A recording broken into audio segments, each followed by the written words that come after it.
Hello, everyone. My name is Sam Froese, and this is my book review of An Essential Guide to Public Speaking by Quentin Schultze, if I'm saying that last name correctly. This is the book. The book's main thesis revolves around learning to be a servant speaker, which is someone who speaks with purpose, ethics, humility, and a Christ-like conduct.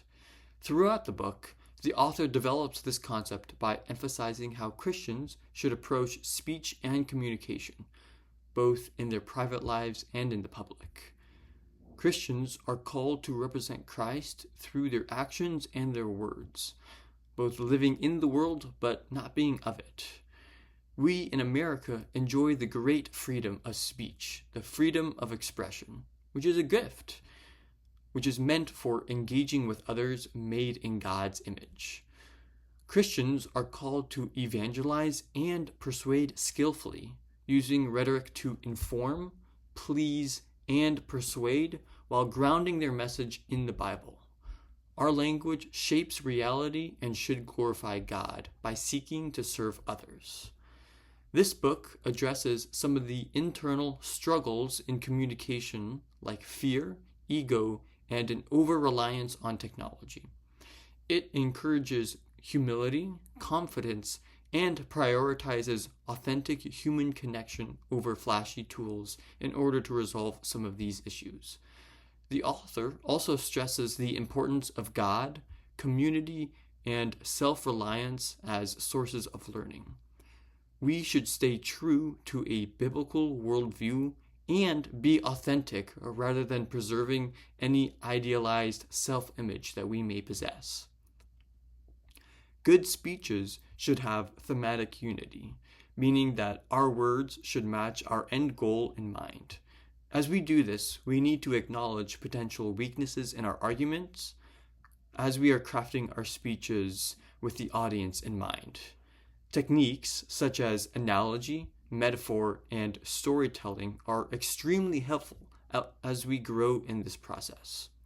For as we learn in doing this, we also acknowledge the imperfect nature of Christian institutions.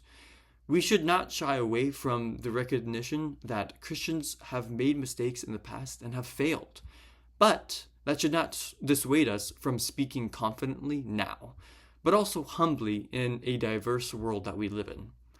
Ultimately, virtue is central to public speaking, as speakers should embody the fruit of the Spirit, seeking lasting peace rather than fleeting success, and avoid placing too much emphasis on any personal validation that they may receive because of their speeches. I really enjoyed this book. Its organization was clear, concise, and visually engaging throughout the short chapters, with the useful headings and the sidebar infographics, which really helped focus the concepts of each chapter. While the book overall presented a strong biblical framework for public speaking, there were a few places that I really liked, such as a statement on page 16, which said, sometimes silence is a sin, or the call for a victor mentality in overcoming speech apprehension. I really appreciated, especially in our victimhood culture that we live in right now. I am glad that the author said not to compromise on one's faith, to not always back down when faced with opposition, though I think he could have spoken a bit more about this type of boldness. I would have appreciated him really diving deep into that. I really enjoyed the list of alternatives that the author gave for Christian words. Given my context as one in a Christian college right now, it's very easy to fall into using these words, so I appreciated some alternatives to kind of transfer those over to modern lingo. I was also intrigued by the small section on justifiable deception. Some Christians may be a bit iffy on one side or the other. While some may or may not agree with the author, I do on this aspect, and I am glad that he was bold enough to say this. There were, however, a few areas of critique. The book sort of underplays the fact that all worldviews are inherently persuasive. It could have addressed that even seemingly neutral perspectives are often underpinned by value systems. Everyone is operating on a worldview.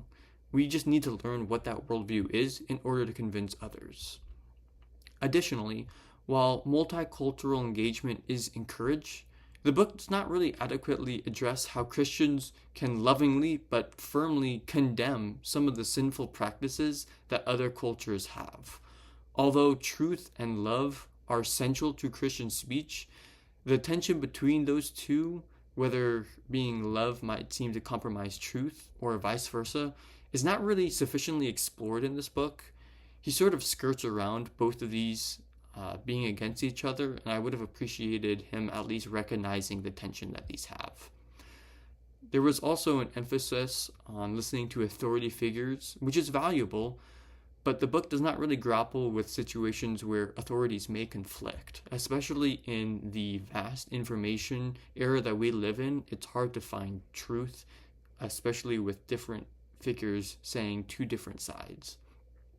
Also, the tension between truth and love, again, isn't really resolved, as logic and emotion can occasionally clash in our speeches.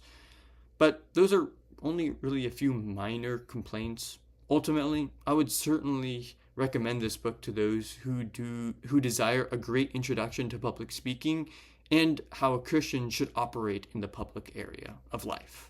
Thank you.